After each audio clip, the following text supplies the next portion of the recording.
Hysteroscopy क्या होता है, क्यों किया जाता है, कैसे किया जाता है, इससे हमें एग्जैक्टली क्या इंफॉर्मेशन मिलती है, क्या ये बहुत पेनफुल प्रोसीजर होता है, क्या इसके कोई साइड इफेक्ट्स होते हैं। Hello friends, myself doctor Samidha Darvi, your fertility friend, medical director and chief IVF consultant at Pune IVF fertility centre and research institute. So आज के इस topic of welcome to my operation theatre में हम hysteroscopy के बारे में जानेंगे।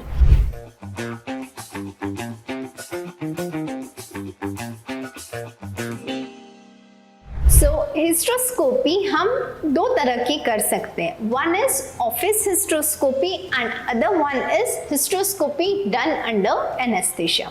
सो ऑफिस हिस्ट्रोस्कोपी में हम हिस्ट्रोस्कोपी का प्रोसीजर बिना एनेस्थीसिया दिए, दैट इज OPD प्रोसीजर की तरह करते हैं। In this we insert the hysteroscope, जो कि एक लॉन्ग नैरो टेलीस्कोप है।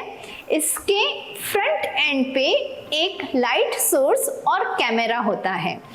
ये पार्ट आपके वजाइनल एंड से आपके यूट्राइन कैविटी में जाता है एंड द इमेजेस, यानी जो भी हम रिकॉर्ड करते हैं, जो भी हमें आपके यूट्रस के अंदर दिखता है, वो इस मॉनिटर पे रिफ्लेक्ट होता है।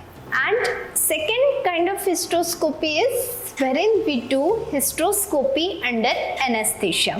अब ये कब किया जाता है? फर्स्टली अगर पेशेंट का पेन की सेंसिटिविटी बहुत ही कम है और उसे बहुत ज़्यादा एंजाइटी है, तो हम उसे एनेस्थीसिया देके हिस्ट्रोस्कोपी करना प्रिफर करते हैं। सेकेंडली, अगर हमें पहले से ही पता है कि पेशेंट को कुछ ऑपरेटिव अंदर लगने वाला है, जैसे पेशेंट को ऑलरेडी पॉलिप जैसा कुछ है अंदर, ऑलरेडी कुछ एडिशंस हैं जिन्हें हमें काटने में थोड़ा टाइम लग सकता है, इन केसेस वेरिन हमें एक और इंस्ट्रूमेंट अंदर डालने की ज़रूरत पड़ सकती है, तो ऐसे केसेस में हम प्रिफर करते हैं कि हिस्ट्रोस्कोपी को हम एनेस्थीसिया के अंडर करें। What are the indications of hysteroscopy, मतलब हिस्ट्रोस्कोपी कौन से पेशेंट्स में हम करना प्रिफर करते हैं।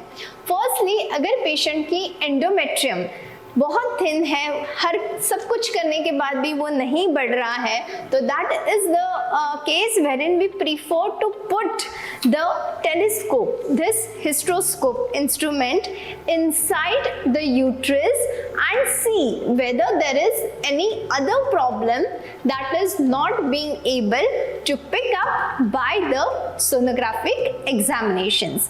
कई बार हमें हिस्ट्रोस्कोप अंदर डालने के बाद पता चलता है कि वहाँ पे कुछ एडिशंस हैं, मतलब यूट्रस के वॉल्स एक दूसरे से थोड़े चिपके हुए किन किन जगहों पे। तो हिस्ट्रोस्कोपी हम जब करते हैं, if we get to know what is the problem, we can also solve the problem in the same setting। Hysteroscopy में जब भी एडिशंस होते हैं, we prefer to insert this scissor, which is a very minute scissor, and cut the adhesions in the same setting। Thirdly, hysteroscopy के अंदर अगर हमें कभी कोई पॉलिप दिखाई देता है, तो the polyp can also be removed in the same setting. At times जब पेशेंट का एंडोमेट्रियम अच्छे से नहीं बढ़ता है, तो सेम सेटिंग में हम PRP मतलब प्लेटलेट रिच प्लाज्मा भी यूट्राइन कैविटी के अंदर इंसर्ट करते हैं। बिकॉज ये most of the times anaesthesia के अंडर किया जाता है, it's absolutely a painless experience for most of the patients. Anaesthesia किस तरह से दिया जाता है, इसके ऊपर हमने एक डिटेल वीडियो ऑलरेडी बनाया है, please do check it out. We are also going to make a detailed video on how exactly the hysteroscopy is done in operation theatre. So stay tuned with us to get more information about the operative procedures in IVF. Thank you.